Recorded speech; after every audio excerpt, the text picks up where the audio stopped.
ছিনিয়ে আনিব বিষ্ণু পক্ষ হইতে যুগল কন্যা। আমি অন্যায়, আমি উল্কা, আমি শনি, আমি ধূমকেতু জ্বালা বিষধর কালপুনি, আমি ছিন্ন মস্তা চণ্ডী, আমি রণদা সর্বনাশী।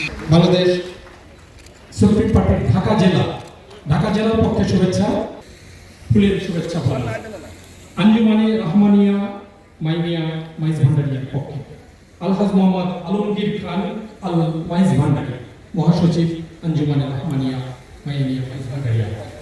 আল্লাহ রাসূল বলেছেন খায়রুন নাস মানিয়ান খায়রুন নাস, সেই উত্তম যে মানুষ সবাই বেরিয়ে।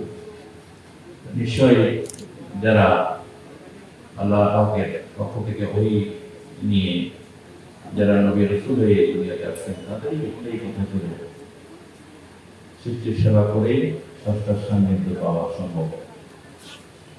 এই জন্য তারা প্রত্যেকেই এই সৃষ্টির সেবায় তারা নিয়োজিত ছিলেন এবং তারা এই কাজ করে আল্লাহ দরবার কবুল হয়েছেন, পৃথিবীর মানুষের কাছেও স্বীকৃতি পেয়েছেন এবং মহামানব হিসেবে তারা প্রতিষ্ঠিত হয়েছেন। একটু আগে কবি নজরুলের একটা কবিতা আবৃত্তি হলো, যাই হোক ভালো লাগলো। এই যে সুফিবাদ আমরা তাসাউফের কথা বলি, এখানে এটা ভিন্ন কিছু নয়। আমরা মনে করি এই perfect man, a perfect Muslim is a perfect Sufi.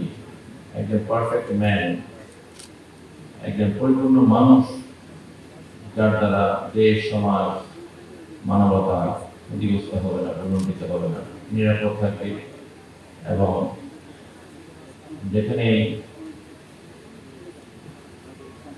দেশ, জাতি, মানব সভ্যতা প্রলম্বিত হবে, অমানবিক কাজগুলো হবে, সেখানে তারা কথা বলবে, তারা সেখানে এগিয়ে আসবে। তারাই সুফি, যারা মানুষকে শান্তি সম্প্রীতির মেলবন্ধনে আবদ্ধ করে রাখবে, তারাই সুফি। যারা আমরা নবীকে ভালোবাসি, আমরা প্রিয় নবীর উম্মত, আমরা ওনার প্রেমে, উনি যে হেরাতে কেন যেতেন, অবশ্যই স্রষ্টার সান্নিধ্যের জন্য। যে কাজে, যে কারণে হযরত মূসা আলাইহিস সালাম তুর পাহাড়ে যেতেন, একই উদ্দেশ্যে কিন্তু আমাদের প্রিয় নবী পরিপূর্ণ মুহাম্মদ মুস্তাফা সাল্লাল্লাহু আলাইহি ওয়াসাল্লাম উনি হেরার দিকে যেতেন। সুবহানাল্লাহ।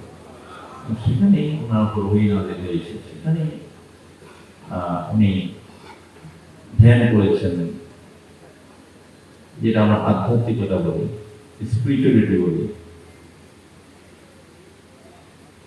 একজন মানুষের মাঝে যদি স্পিরিচুয়ালিটি না থাকে, আধ্যাত্মিকতা না থাকে, তার মধ্যে হাইওয়ানিয়াত জন্ম নেবে, তার মধ্যে হিংসতা জন্ম নেবে, তার মধ্যে উগ্রতা জন্ম নেবে।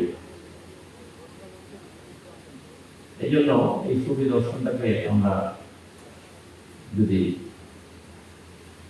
সমগ্র মানব জাতির মাঝে বেরিয়ে দিতে পারি, অন্তত এই বর্তমান বিশ্বে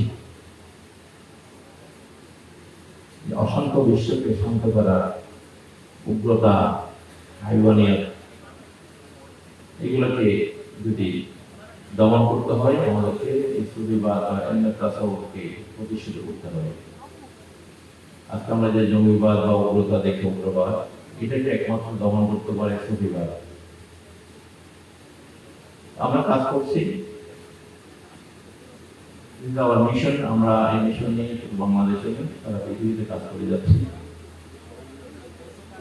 আজকে আপনারা যারা আমাকে সম্মানিত করেছেন, আমার দরবারের পক্ষ থেকে আমি আপনাদেরকে সম্মানিত করার জন্য আমি ধন্যবাদ জানাচ্ছি। যারা আজকে এই সম্বর্ধনা যে কমিটি, তাদেরকেও আমি ধন্যবাদ জানাচ্ছি। পৃথিবীতে আমরা জানি অনেক মানুষ চলে গেছে, সবাইকে মানুষ স্মরণ করে না, তাদের কাজগুলোকে স্মরণ করে।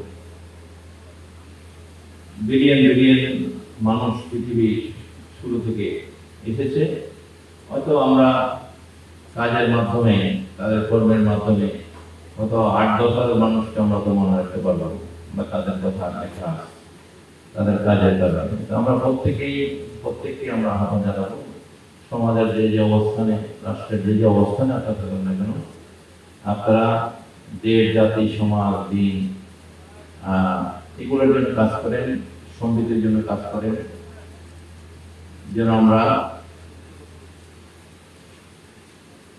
একটা সমৃদ্ধ দেশ ও পৃথিবী আমরা যেন গড়তে পারি। এবং অবশ্যই এটিতে মহান রবের সান্নিধ্য, আমরা মুসলমান ধর্মে যারা আছে আমরা আল্লাহ বলি, যারা হিন্দু ধর্ম আছে তারা ভগবান বলে, বা এভাবে যারা বৌদ্ধ ধর্ম আছেন তারা স্রষ্টা, বা খ্রিস্টান ধর্মে যারা আছেন গড বলেন। প্রত্যেকেরই কিন্তু একজনকে মানা হয়। ধর্ম মানুষের জন্য আসে, মানুষ ধর্মের জন্য আসে না, আমাদেরকে এটা মনে রাখতে হবে। ধর্ম পৃথিবীতে আসছে মানুষের কল্যাণের জন্য, অকল্যাণের জন্য কোনো ধর্ম পৃথিবীতে আসেনি। প্রত্যেক ধর্মের মধ্যে কিন্তু সিভিলাইজেশনের কথা বলা আছে। মানুষকে সিভিলাইজ করার জন্য, শৃঙ্খলিত করার জন্য পৃথিবীতে ধর্মের আগমন হয়েছে। আজকে আমরা যারা তাদেরকে এথিস্ট বলি বা যারা নাস্তিক বলি, একথা তারাই পৃথিবীর জন্য ক্ষতিকর, কারণ তারা কোনো সিভিলাইজেশনের মধ্যে নয়। তারা কোনো বাধা, যেগুলো ধর্ম আমাদেরকে শৃঙ্খলিত করার জন্য যে নিয়ম নীতি প্রত্যেক ধর্মের মধ্যে দেওয়া আছে, যারা ধর্ম মানে না তারাই পৃথিবীর জন্য ক্ষতিকর।